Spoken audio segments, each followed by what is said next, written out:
Hello everyone. Hello those who enjoyed Dead Space 3 and those who didn't enjoy Dead Space 3. There's only two kinds of people. There's only two, it's a binary choice. Your stance? My stance is I own the data disc for Dead Space 3, and I do not own the game disc. So I don't know where that puts me, but that's up to the crowd to decide. There is a third option, it seems. I bought it at a thrift store and I was excited. I got home and I cracked it open. No game disc. Well, oh yeah, you told me that story and you just didn't go back. You just didn't decide. Well, they're not going to have it. Like, the thrift store's not going to have it. I bought it for like $4. I'm not going to complain about it. I have a case on my shelf now. One day I can buy it on eBay, the game disc. Why even keep the game disc? Why not just like throw it out? I wouldn't even want it. I mean, if I ever want to play the game, I'm going to need the data disc. Well, I guess that's not true. Because if it's backwards compatible on Series X, I could probably just download it. But you can't use the data disc. I tried. Oh, really? Yeah, you have to use the game disc. So I guess I could just get rid of it, but it's just another cartridge on my shelf. It looks nice. Well, you know what you could do? You could just you could buy the digital version and then just pretend you have it. Yeah. And then you just don't have to. You can pretend. Make believe. Yeah, you can make believe putting the disc in. That's what you can do. All right. Well, we're not talking about Halo. Oh, no, we are talking about Halo. That's exactly what we're talking about tonight. We're not talking about Dead Space. That's a different conversation. For now, we're talking about Halo. This is episode 4. This is episode 4. So clearly, we're going to talk about Halo 3 ODST, which is the fourth installment of the Halo should really series. be called Halo 2 ODST, because it has nothing to do with Halo 3. It does not. It takes place. It does certainly take place during Halo 2, like right in the beginning of Halo 2. So it's really only Halo 3 in spirit, in terms of like, oh, it's on the Halo 3 engine, which is a goated engine, so I'm not complaining too much. That is a good question. Why is it called Halo 3 ODST? Why is it just Because Halo Halo 3 ODST? was like hot, right? So you're right though. If they sold it as Halo ODST, they probably would get a lot more people to buy it, but they probably would also get a lot of people who were upset there was no competitive. That is true. But we do have Firefight, which We got Firefight. we certainly have Firefight, which may or may not have been a adequate replacement. But we just played through Halo 3 ODST. We are officially, I believe, how many do we have left? We have reached for, oh man, we're like cresting the halfway point. If we count Infinite, we're like right there. So we started this journey, around September, something like that. Decades ago. Yeah, it's felt a bit shorter than it actually has been, and also longer at the same time. But yeah, we just finished Halo 3 ODST, and some background again for those who are just dropping in on episode 4 of Rank the Halos. If that's what you do, good for you. Power to you. You don't need context. There's a lot of people whose ODST is their favorite, so maybe they're just like, yeah, I want to see what these chuckleheads rank my favorite one out. That's true. Well, if you are that person and you got through this 5-minute intro, this is basically, we're going to talk. We're playing through Halo games, me and Jake. I have extensive history with Halo. That's been ingrained in me since my childhood, even though I'm a Zoomer. It's a big franchise for my childhood. Jake has very limited interaction with the Halo series, so he is the newborn. I'm the Halo Zoomer. He is the Halo newborn. That's what I'll go with, sure. And we're just going to talk about them and how we feel about them from an older perspective, from a newer perspective, and then rank them all together in a big arbitrary list, because we love listing shit. It's not arbitrary to me, damn it. I was thinking, whenever I want to cast blame away from any like critical decision I'm making in terms of game reviewing, I bring up the fact that I'm a Zoomer. And I bring up and I say like arbitrary rating. That's what I do. That's what I do when I do a questionable decision, so that people can't get mad at me. Because then I just go, oh, I'm a zoomer. I'm a zoomer. The numbers don't matter. He. You know. And you know what? I don't have enough people to look at my reviews to know if it works, but I think it I works. think you need to stick up for yourself. No more Zoomer attitude. But now we're just it's my only defense. human beings. No. You don't need a defense. Your opinions are your own and only your own. I'm not a teenager no more, so now my generation really is apparent. I feel like when you're a teenager, when you're around all the other people in your generation don't matter. But now when you're in the working world, you are what you are, and I am a zoomer. When the fuck was Halo 3 ODST released? 2007. No. I don't think that's true. 2012. That's really not true. 2009. 2009? That's Okay. the official Wikipedia. Thank you. 2009. Thank you. So let's just jump right into it. So Halo 3 ODST is the 4th installment of the Halo series. Give or take, if you count like Halo Wars, something like that, which I don't know if that came out before Halo ODST, but it doesn't really matter. I think it did. Yeah. So the first the first 3 Halo games had Mr. Chief running around the galaxy. Oh, there's the Covenant. Oh no, there's the Flood. I got to deal with that. Halo 3 just ended in a big boom climactic ending where the Flood gets completely deleted from the universe, supposedly. And then Chief also supposedly like crashes into the ocean and blows up and dies. No, that's not true. He got separated from the Arbiter in space.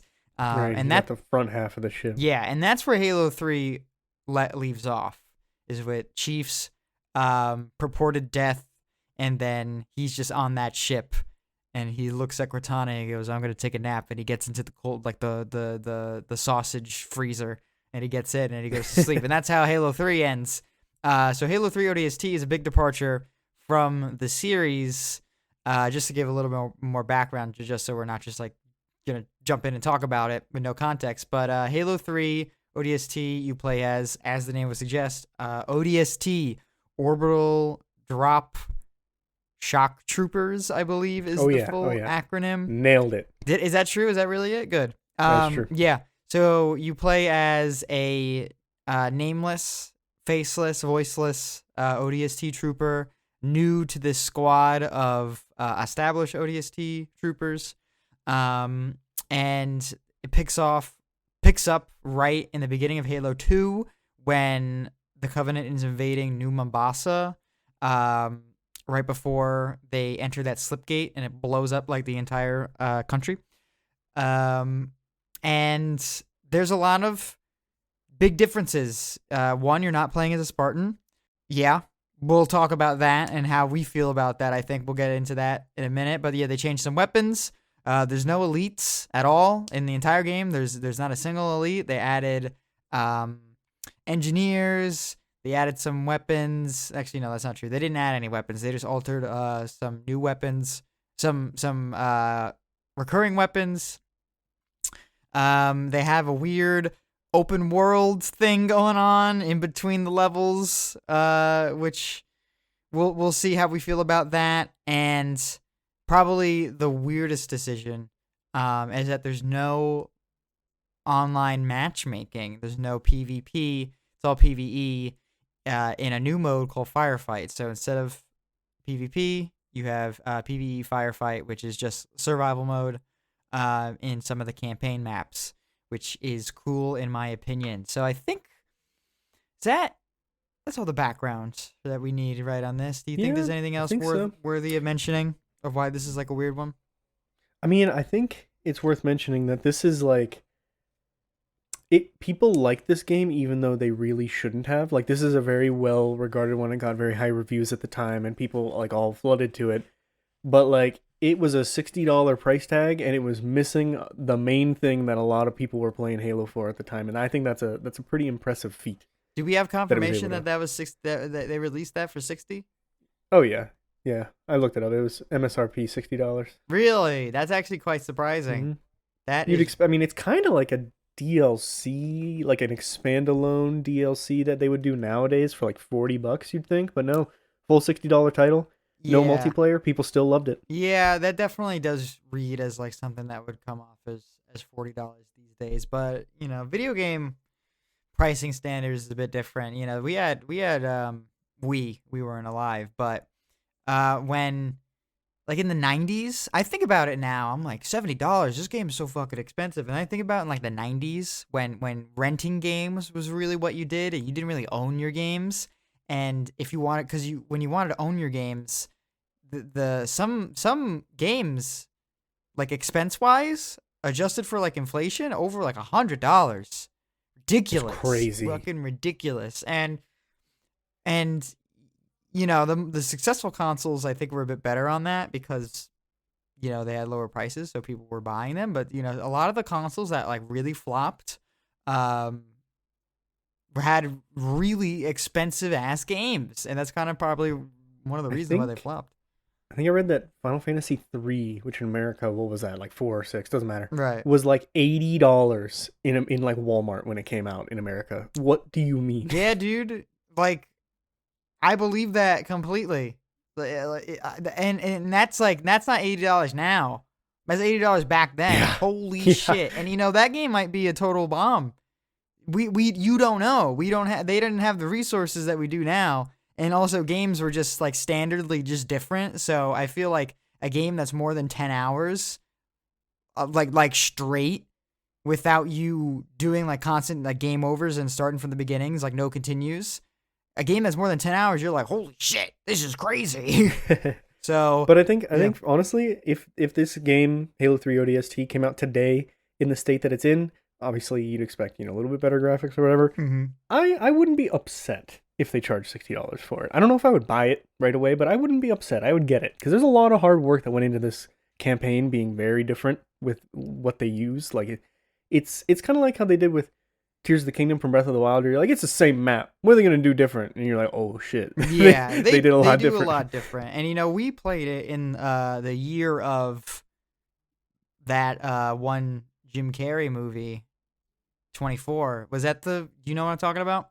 The 24 is not a Jim Carrey movie. What do you mean? It is. It was like a serious role. What? Yeah, isn't it? Kiefer Sutherland. What? The TV series. That's the one I know. The TV series. I knew there was a movie. What was is it really Jim Carrey? With the number, what was it? The number 23. No, oh, you're thinking of 23. Yeah. That's Jim Carrey. Oh yeah. I know Okay. that one. I forgot that. All right. Well, there was a movie in 2007. It was a thriller starring Jim Carrey. It's called The Number 23. It's Jim Carrey. He's obsessed with the number 23. It was funny when I was younger because it was Jim Carrey. Obsessed with the number 23. Moving on. We played this game in the year 2024. If we played it a couple months earlier, then it would have been 2023. So we're looking at it from a modern lens, past over a decade. So let's get into our feelings about it. And I want you to go first. I don't want you to be tainted by my veteran opinions. I want to hear your raw feelings about it. All right. So, Off the Dome. I think it's a pretty good game. I think it holds up.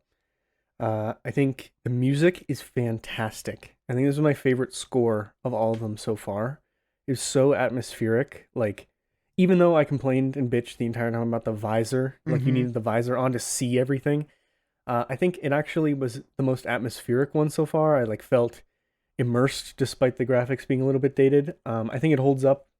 Like, textures for the world and enemies and guns and stuff look good. The characters, it's a bit hard to look past. Like the animations and the way they look, it's a bit hard to look past.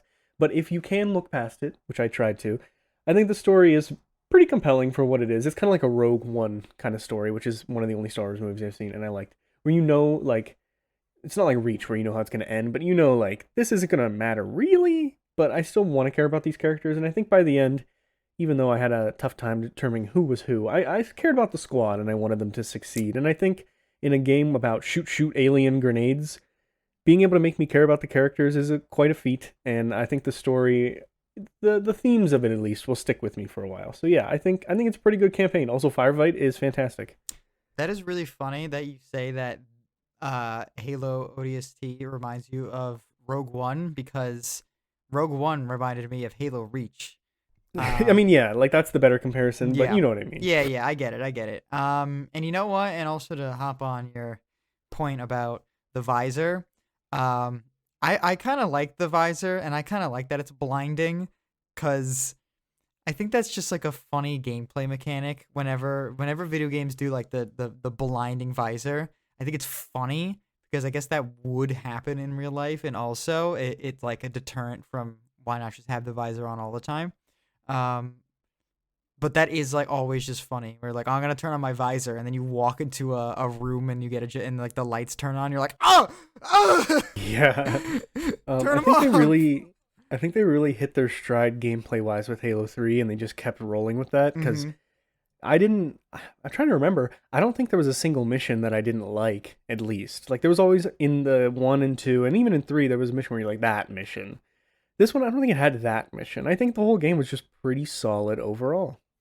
Okay. Well, I'm gonna ask you a question then. Did you notice that all the missions were very short? Like most of the missions were extremely short. I did, and I actually like that. I am a short mission, short game kind of guy. I like my gameplay experiences to be like pop in, pop out almost. So the fact that me and you hop on for a session and I feel like I accomplished a lot because I did 2 missions tonight and some of the open world stuff, which I'm sure we'll talk about later. I wasn't a fan of the open world aspect. Mm-hmm. But the fact that we were able to do 2 missions in one session, that's crazy. I love that. You're you're a what's the word? You're a results kind of guy. You like those numbers on Yeah. that screen. Mm-hmm. You should play Cookie Clicker. Oh, I trust me. I was there. And the I was end of there the when it was day, hot. you're like, I did so much today. I got like Mm-hmm. 2 million cookies right now. No, but in all Yeah. seriousness, I think it really helps with the pacing because a lot of them are flashbacks. And that's the thing is a lot of the flashback missions were shorter, but I feel like the missions at the towards the end when you all like culminated, those were a little bit longer. So I think Yeah.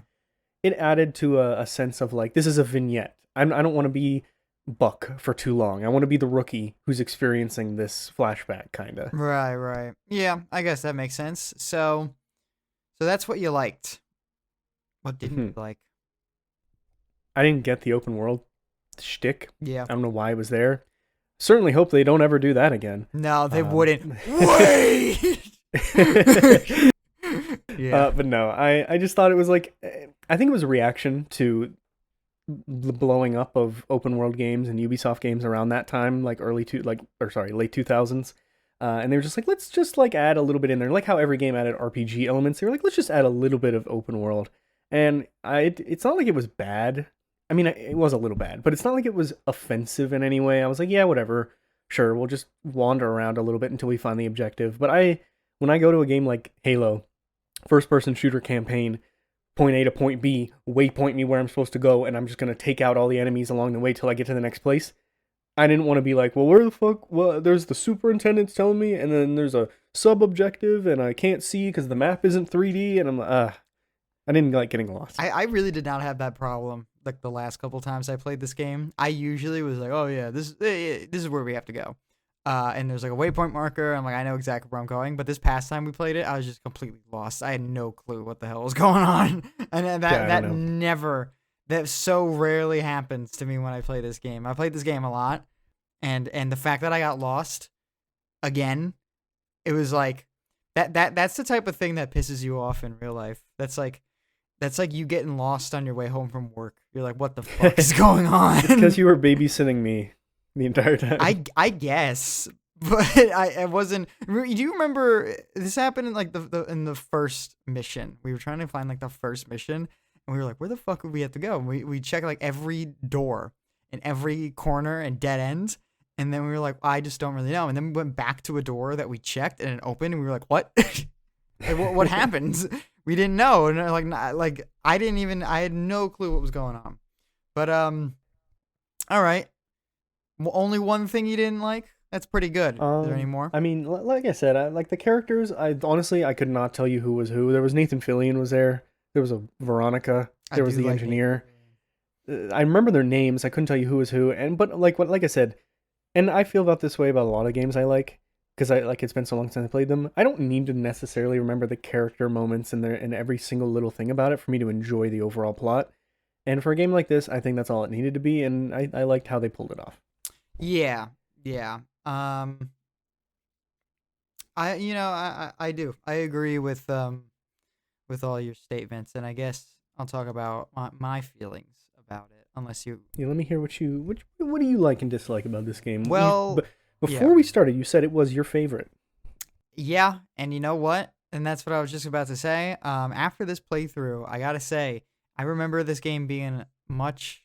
I remember enjoying it a lot more. I remember it being my favorite, and now I finished it, and I was just like, um, I don't know how to feel about it. Like like my opinion of it is actually lowered a significant amount for some reason. And it wasn't because my AC was broken. I was like at the optimal temperature actually to be playing this video game. And but I finished it, and I just kind of felt like I just walked right through it. I feel like I wasn't really paying Sorry, I attention. ruined it for you. No, no, you didn't, because I enjoyed all the other three games just as fine. I actually had a much higher appreciation for Combat Evolved after we played it. So clearly it's not you, but this playthrough, it's something about the short missions were a bit bothersome. The low enemy count was kind of disappointing. Um, coming right off the heels of Halo 3, that there's much less enemies. Because I kind of wanted to make it a bit more tactical, but I feel like the gameplay doesn't really change enough for it to be tactical. Like, you play as an ODST, but you have the same abilities as a Spartan. You still have the same power and jump and punch and reload and health and shields. You even have shields. It's called stamina, but it's your shield. You have all the same things as Master Chief, but maybe the game feel makes you feel like, oh, you're just an ODST. But maybe I've played so much of the game that now I've been disillusioned. The veil is opened, and I'm like, wait a minute, there's no difference between playing as an ODST and a Spartan at all. The only difference is that now I have a visor, which is could be objectively worse, you know. But I like the visor. And what else? Story. I know I really like the story. I've always really liked the story because it's like all these characters are much more personal. Halo 1 to 3, you never really get too personal with any of the characters. They're really just, the main plot is really about the conflict between Earth and the Covenant. And then the characters are kind of just there to push that along. But Halo 3 ODST is really about like the characters and the people. Yeah, they have a mission, but like you're there for the characters, and now the characters have more interactions with each other and conversations. They're kind of at odds with each other, and they have just more open personalities. Like, you know, Chief is the soldier. Arbiter doesn't like the Covenant. Johnson's the gruff commander. You got a stogie. Yeah, Johnson has the stogie. But now we see a lot more of the personalities of these characters, especially with like characters like Mickey and Romeo. Like Mickey's like the goofball sort of. Romeo is just an asshole. That's like his whole character. And that's kind of what I found in this recent playthrough, was that I felt like the characters are actually more shallow than I remember them being, because really you don't get that much time with them before it's over. So you kind of just have these sort of silhouettes of what the characters are and their personality traits. You know, Buck, like I like these characters. I like Buck, I like Mickey, I like Dutch, I like all these characters. I like seeing them talk and stuff. But what do I really know about them besides like, you know, Mickey's the goofball, like I said. Romeo's the asshole. Dutch is kind of like the gruff one. He's just sort of normal.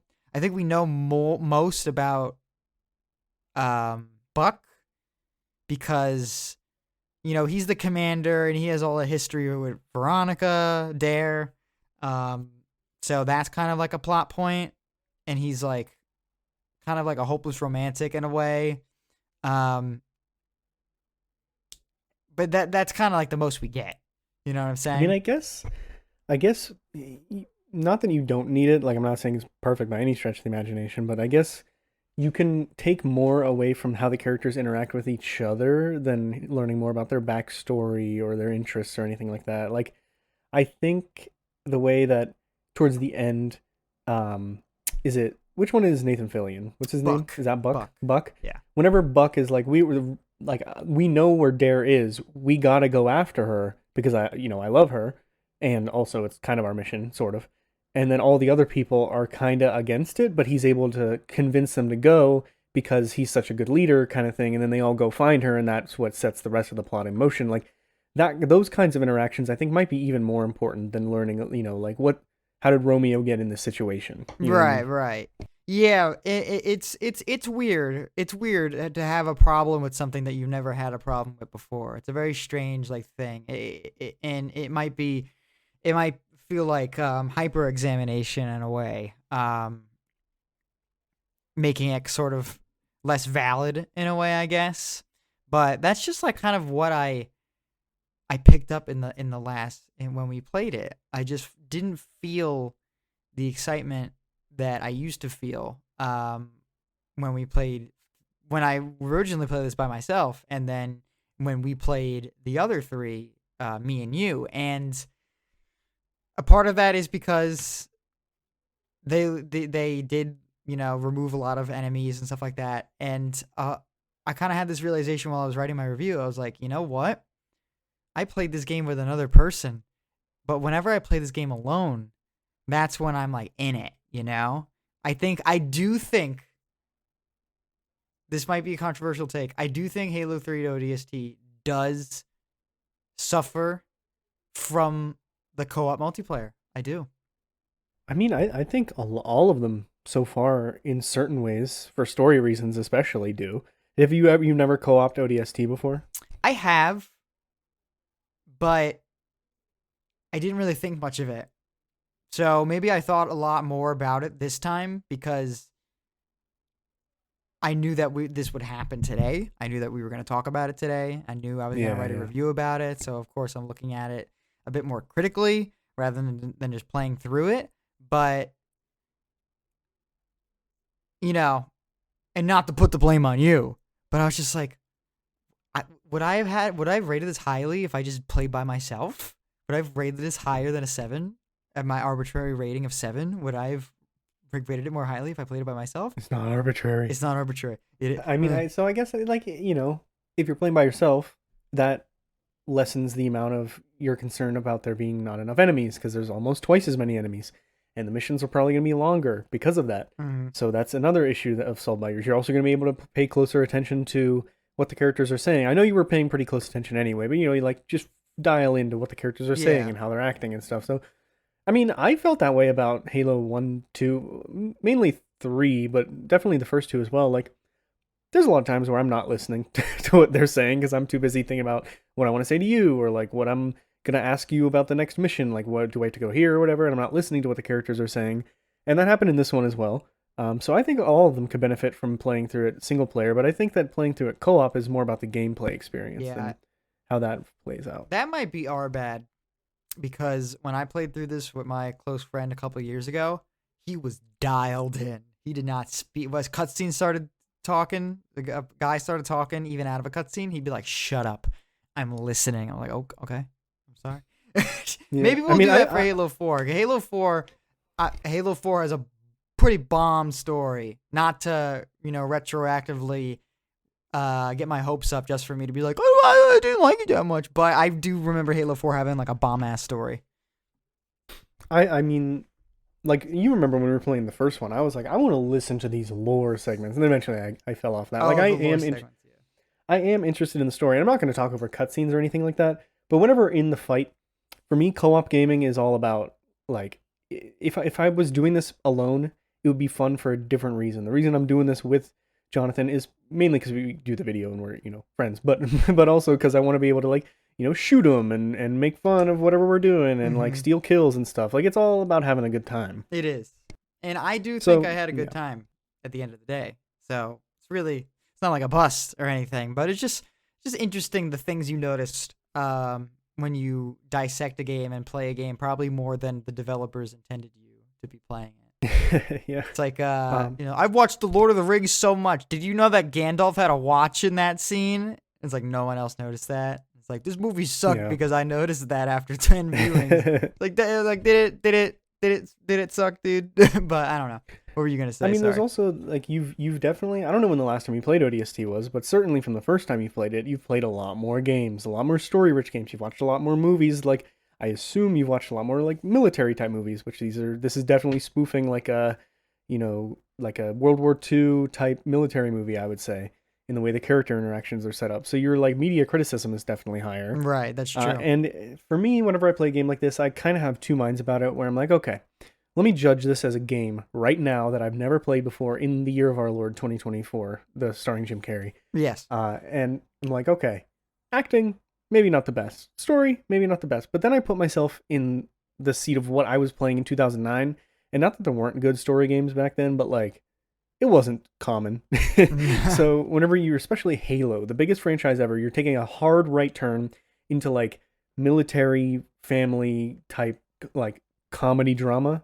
And you're like, okay, how are we going to do this? And I think they did what they could, and then they learned from that, because you look at Reach and 4 that come after this, and they took a lot of their learnings from like having an ensemble cast, and were able to flesh out the characters more and make you care more about side characters and things like that because of how people reacted to this one, I think. ODST walked so Reach could run. Yeah. You know what? That we might find that to be true. Actually, I'm excited to get into Reach soon. Dude, Reach is my favorite because it's the only one I've really played, so I'm excited to get back to that one. Yeah, that's true. Reach is kind of like Reach is definitely was a seller. I would say. I think when Reach came out for the Master Chief Collection, that was certainly that was certainly a copy seller. That's when I bought the Master Chief Collection. Yeah. And I bought an Xbox to play Reach back in the day. So very interesting. And, I think people in history would tell you that 3 was the most successful one, and it is. But Reach really does a lot for the numbers too. It's very, very interesting. So I'm excited to get into that. But before we meander off and make this into a regular episode instead of a mini cast, to conclude my thoughts, I did have fun. There is I'm referring to it as primordial fun from now on. Primordial fun from the gut. From the gut. It is fun to walk into a room, shoot brute, shoot grunt, throw grenade at grunt, grunt explode. It's like it fills my ancient reptilian brain goes, yes, do it again, do it again. And I go, oh yes, I will do it for you, reptilian brain. And then I play 3 hours and I go to bed, and that was a good day spent. So I did have fun overall, and I think we can agree on that was fun. Now let's talk about something that we may not agree on. Let's do. Forgive me for asking. Do we do the coolest moment, the coolest set piece? The coolest moment first. We should do the coolest. Okay, set piece first. Let's do that. Let's talk about our favorite set piece of the of Halo 3 ODST and compare them to the other 3 games we played. Okay, so I was thinking about this. I see 3 set piece moments to choose from. Okay. I have one that I think I would choose, but I'm going to put them all on the table and you can tell me if there's any other ones. Okay. I think the very beginning, the drop down to Earth is probably arguably one of the best moments in the Halo franchise. Okay. Then we have breaking Virgil out of the data hive. Oh, that's funny. Getting him out. Okay, 1 minute side tangent. Okay. We needed to get Virgil because he has Covenant secrets and he knows where the Ark is. And we don't want the Covenant to know where the Ark is. So we get Virgil out. And the Covenant does not have access to that. But the game ends with them looking for and then finding the Ark. What? How does that... Wait. Yeah, wait a minute. Hold on. What was Virgil's purpose? Like, is it just Covenant secrets, and that's just the general vibe? Maybe it's expanded upon in like a book or something. Well, they definitely. Oh shit! Isn't there a character who's like we can't let the Covenant get a hold of Virgil because he like homogenized with the superintendent of the city, Yeah. and they were gonna steal Earth secrets. No. Oh no, I'm That thinking was of like the whole Halo mission. 1. I'm thinking of Halo 1 when Keys is absorbed by the Oh yeah. grave mind, and they're gonna search his mind and find out about Earth, and then he runs over and he punches him in the skull. Yeah, I don't know. It's a good question. That's a good question. That is a good Because then in semantic Halo question. 3 they find the Ark. They do right? find the Ark. Well, they find So, the Ark like, at the end of Halo 2. Right. Oh, no. so what I'm was- sorry. what They was don't find the Ark point? at the end of Halo 2. Yeah, I don't know. That's a good Okay. point. Either way, whatever. And then the third one I think is the was it the coastal highway escape? Yeah, the very end. Mm-hmm. Is there anything else that stands out to you as like big badass moment? To be honest with you, not particularly. Maybe, when I was eating soup. That was pretty fun. When I was eating soup and you were completely taking out all those enemies on the top of the skyscraper, and all the banshees are flying around and the brutes and stuff like that, that is definitely a set piece moment. Really, probably one of the only set piece moments that I can think of off the top of my head that are really interesting and have like high stakes, high energy, high emotion, comparative to the other 3 games, I think. And broccoli cheese soup. In broccoli cheese soup, and guess what? At the next day, like literally the day after, I was so violently ill, and you know what? I never found out if that was the cause of it or not. But it was good soup. But I'm gonna go through your suggestions in reverse. So 1, I definitely don't think it's the Coastal Highway, because I really think the Coastal Highway is comparatively like laughable compared to the Warthog run at the end of Halo 3, compared to the Warthog run at the end of Halo 1. The Coastal Highway is like no music, and you're in a Warthog escorting this slow garbage truck, and hoping that Buck takes out the enemies until you get a Scorpion, and then you can have fun. That's my opinion on the Coastal Highway. I think it's just not. I think it's fine on its own, but comparatively to like just even the rest of the game, I don't think it's good enough to be a set piece at all. Virgil getting out of the Deva Hive is kind of cool, but Is that the only? What? Maybe it's not. Is that the only escort mission we've done in Halo? It can't be, but it feels like it is. the only escort mission where we can fail. Yeah, I'm pretty sure. Huh. And we thank the Halo developers for doing that, because I don't like doing the escort missions. It's a good thing Virgil's got some nuts on him and some shields, or else I'd be pissed, because I have played the game before on harder difficulties, and he blows up very fast if you do not take care of him. So I'm glad they don't do a lot of escort missions where your escort can die in the Halo series. And finding Virgil is cool and all, but I do think I'm in agreement with you that I do think that the intro cutscene is probably my set piece moment. I think it's really good. It's so good. Just the whole cutscene leading up until the drop, meeting all these characters. I love that type of scene where every sentence is full of subtext, full of character, really lets you into the head of these characters, even if they're just saying something as simple as what does Romeo say? Romeo gets a sniper, and he looks at somebody and he goes, "What am I gonna do with this inside of a Covenant carrier?" And like that's a good line. Like that gives information. Marvel quips. Like not only is that funny, like just moderately funny, but it also gives us information, kind of lets us in that Romeo's sort of a smart ass, and then okay, we're dropping into the carrier. We're gonna be jamming our pods straight into the carrier, and we're gonna be taking it to them like close quarters SWAT team inside the Covenant ship. That's cool. And then of course that doesn't happen, and they slip space jump right out. And yeah, you just you sleep for the next 16 hours or 13 hours or something. Big nap. My favorite set piece from this game was a nap. Yeah, and I think that's really cool because then you get out and it's nighttime.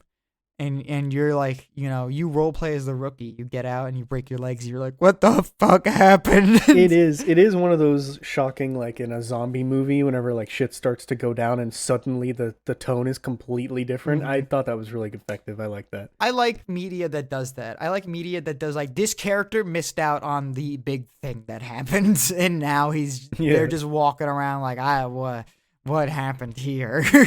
I love that trope.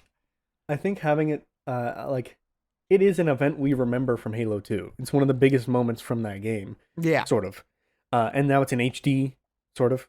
Yeah, sort of. and you get to see like the aftermath of it on the ground floor, because we heard that it was bad, but we didn't get to see it. So I really like that. It's seeing a big moment from a different perspective, and I think that's cool. And when media does that as well, I love seeing like, look at this thing that happened.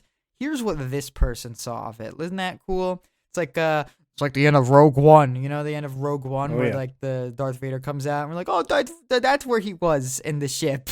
Trying to think what else. Tony Soprano. I don't have the facts to back up what I was gonna say, but I was gonna say something about the Sopranos, so I'm just gonna move on. No spoil about the Sopranos.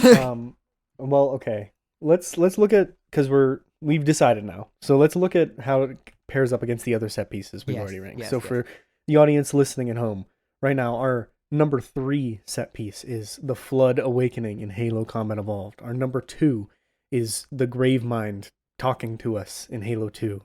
Just the Gravemind talking to us, because it was really awesome. Right. And then Halo 3, the end, escaping the Ark on the Warthog. That's kind of telling that 3 out of the 4 of these things are just cutscenes. True. Or submersive gameplay. What is it? Emergent? No, not emergent gameplay. You know what I'm saying? Environmental storytelling. Environmental storytelling in Fallout, when you open a bathroom stall and there's a skeleton with a newspaper. You're like, yeah, I know what happened here.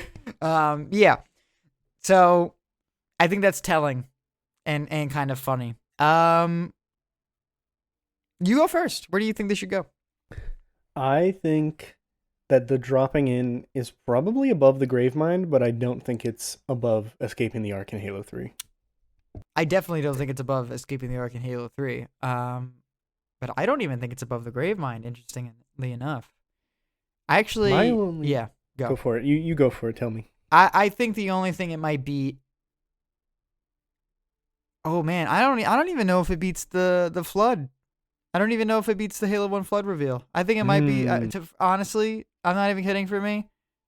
It might be the number 4 set piece. It really might be. I just think it's so cool to see us falling into wreckage. Mm-hmm. Like, into a battlefield. Like, it's so bombastic. We're falling into a battlefield with a mission, and unless... Like, I knew enough about ODST to know that it doesn't take place in a Covenant carrier, but I didn't know what was going to happen to cause us to end up on the ground. So when you see, like, the thing go through slip space and the bomb go off, you're like, oh, that makes sense. And then you crash and you wake up and everything's fucked up and the city's gone to shit. I think that's more interesting than the Flood, for as many top 10 videos as it has to be on, that like you go down in there and then there's a zombie. Right, like, right. Oh, right. Zombies. So no, skeleton with a newspaper. Yeah, I can like half agree with that. My only concern is that I really just don't think that moment has the intended longevity that I think all the other set pieces have. Because there really is a lot of like it is cool. It is undoubtedly cool. It is undoubtedly effective. I will not disagree with that at all. But like long term in the series, and even just for Halo 3 ODST, is it like, does it hold up, or is it kind of just something cool to look at? Because I think in the other 3 games, the Flood was cool, story-wise, environmental storytelling. That was cool, and it was like a big reveal for gaming. Gravemind was a big storytelling thing, freaky. You're like, oh, this is what's in charge of everything. Oh, that's not good. And then Halo 3 was cool to look at, but also it was like, this is the end. Like we're at the end of the thing. We're going out with a bang. We're finishing it up. Here's what you got. And I'm wondering, what do you think this has other than looking cool, do you think? I think they said these are soldiers that fall out of the sky in pods, and we only get to see it once. And it goes wrong, and it's not what you expect. And the whole game, like the whole lead up and the whole idea of this game being called ODST, is that these dudes drop out of the sky and you get to be in the pod first person watching everything go to shit. I think it has more to do with like the setup of who these characters are. They're not Spartans. These are ODSTs. And if something goes wrong, it's not like Chief where he can just punch his way back to what he was supposed to be doing. This is like, for you as a character and you're trying to get immersed in the rookie's shoes, seeing this all go down is like actually pretty terrifying. Maybe not as terrifying as the Flood, I'm not sure. But, you know, like seeing it all go down, you have no idea what's going on, and then you wake up and it's just not what you expected. Dude, I don't know. I know it's I think not that as holds weight. terrifying as the Flood, because if I was an ODST trooper and I saw just a single Flood spore, I'd be dead. I would be dead before the Flood even reached 10 feet in front of me. All the blood would leave my body. All the blood would leave my body. I would piss shit and like my eyeballs would pop out of my skull, and then I would pass out and die. Yeah. Okay. Yeah, here's the real question. Do we have two separate lists, or we're gonna have to come? Okay, decide. We're going to have to come to an agreement. I'm gonna do some haggling. I'm gonna do some haggling. All right. Without further argument, I'm willing to put it above Halo 1, but I'm not willing to put it above Gravemind. Unless we argue a bit more. Okay, all right. Well, I'll take it. You know, I was talking to Nolan a couple weeks ago, and he was like, I need you guys to argue. It's like he was telling me some gaming opinion and be like, you should bring this up on the podcast because I need you guys to argue more. And I was like, we don't argue as much as I think that we think we do, or advertise to our friends. We're always like, yeah, we're gonna argue, and we're gonna before the show even starts, we're like, we're gonna yell at each other. We don't do that. We just fold. I don't want to hurt your feelings. That's true. You think one day we will? You think it'll become like kind of jaded, like a married couple, and the honeymoon phase is gonna wear off, and you're just gonna be like, shut the fuck up. let me put it this way. If we were doing this like Giant Bomb Game of the Year style, like we're not leaving this desk until we decide, and I wasn't ill and you weren't in a rush, I would argue to the ends of the earth to get this above the Gravemind. Okay. All right. Well, there's a lot of factors contributing to my weakness in this moment. How about what if I give you 2 minutes? 2 minutes. What if I give you 2 minutes, like right now? 2 minutes on the clock, go. Okay. So, you're not a Spartan.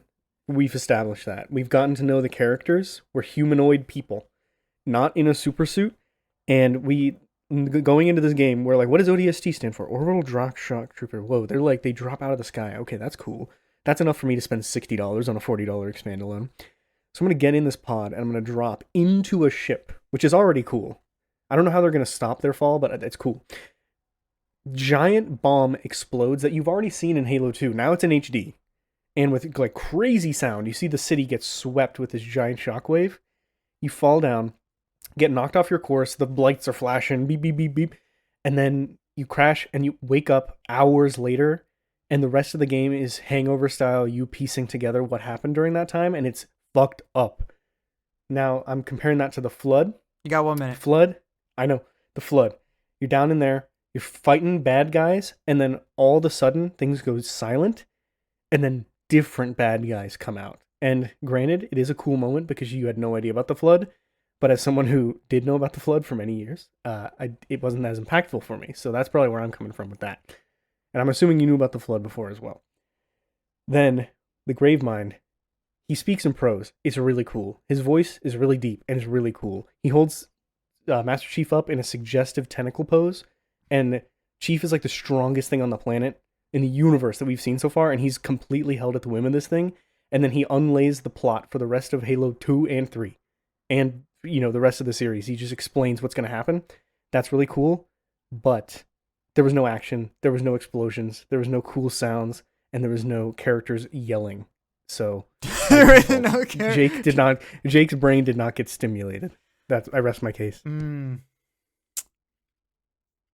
were kind of just selling me back on Halo 2 there for a minute there at the end, but that first half, I was kind of picturing playing alone and the first time I played it. And I think you make a good point. I'm willing to budge. I'm willing to budge. We're gonna put dropping it. What do they call it when they do the drop? It's not Titanfall. So like they're doing an orbital drop shock.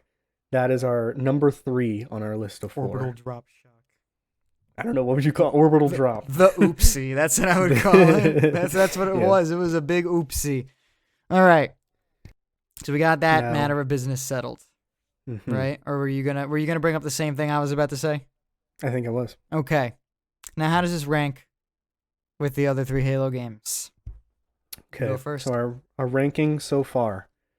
The worst Halo we've played is Halo 2, which sounds wrong to say because I did like Halo 2. Yeah. But just how the chips have laid, that's what we put at number 3. The least favorite. Yeah, everyone's got a least favorite, including every family, and you know it's true. Middle of the road, Halo 1, Halo Combat Evolved, and then number 1, Halo 3 with a bullet. Mm-hmm. I'd like to start the bidding at above Halo 2. Okay. Seconded. I'm going to see, okay.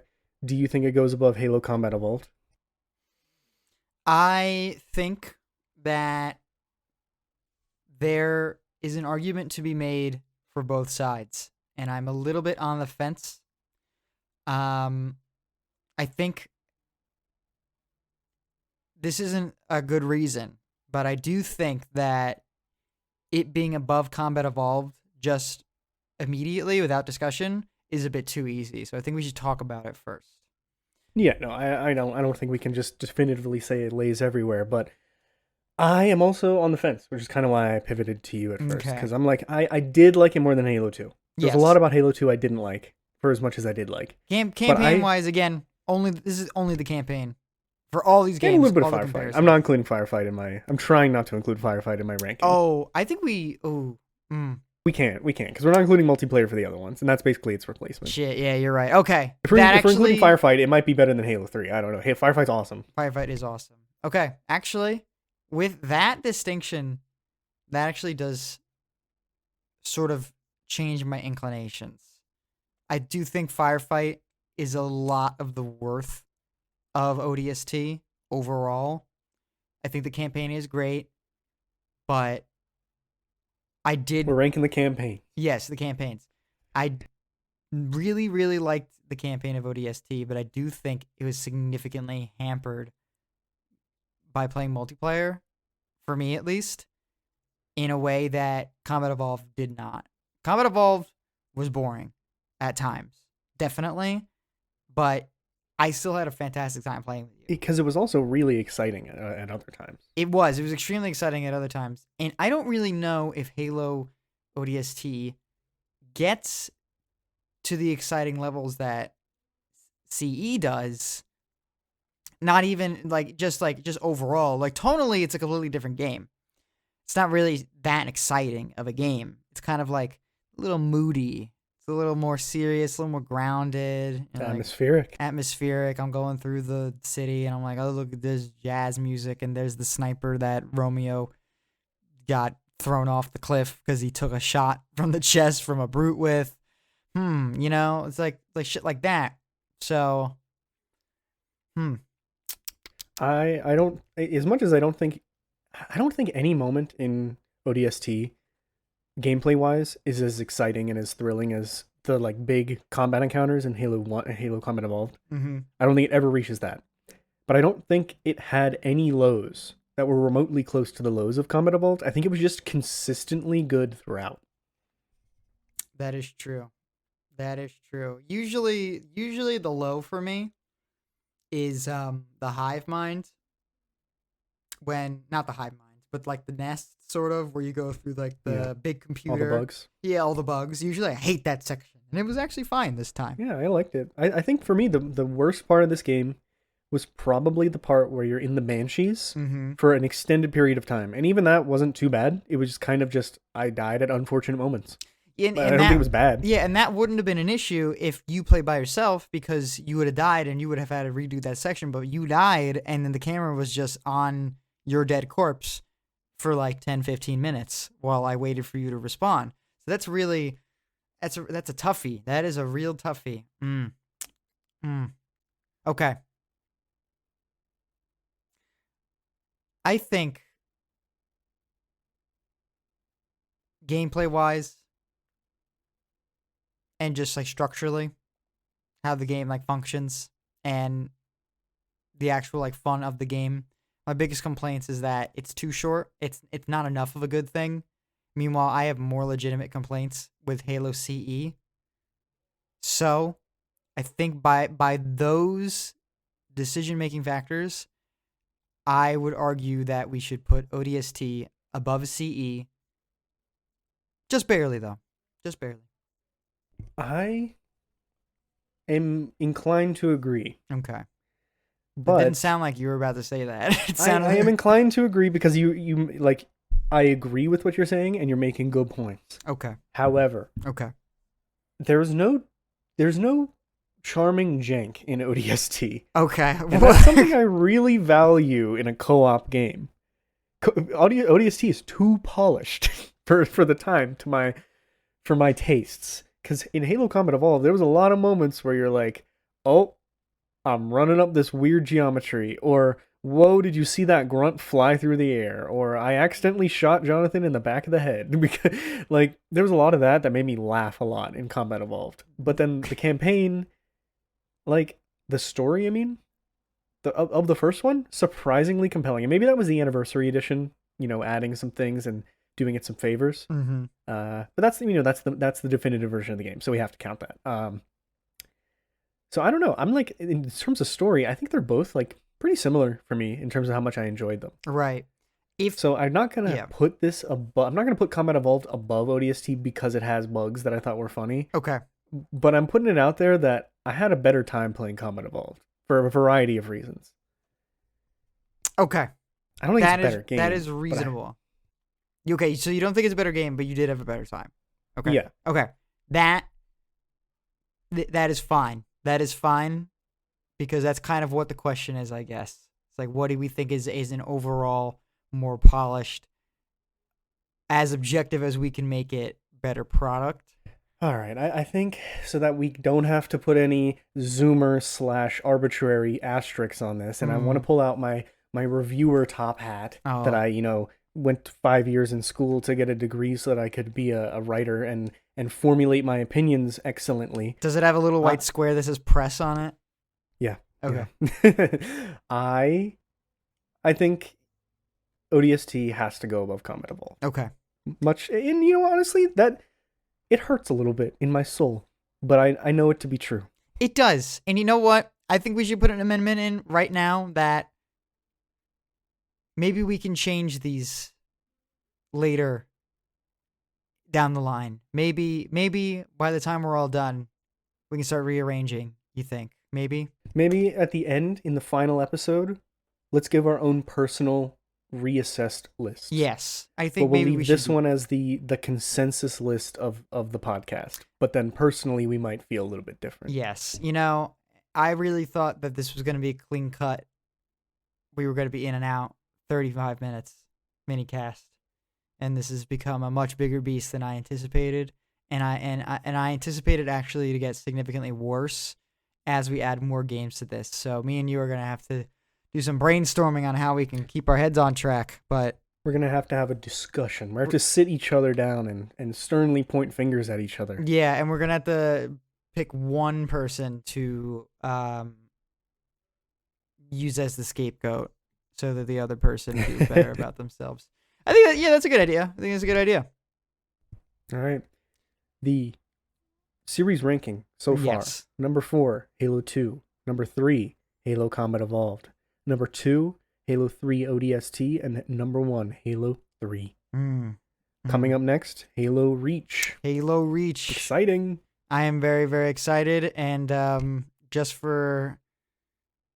just for a sneak peek, just to get you all excited, me and Jake are gonna have some funny customizable Spartans. They're gonna be very topical, True. very relatable, and very true life.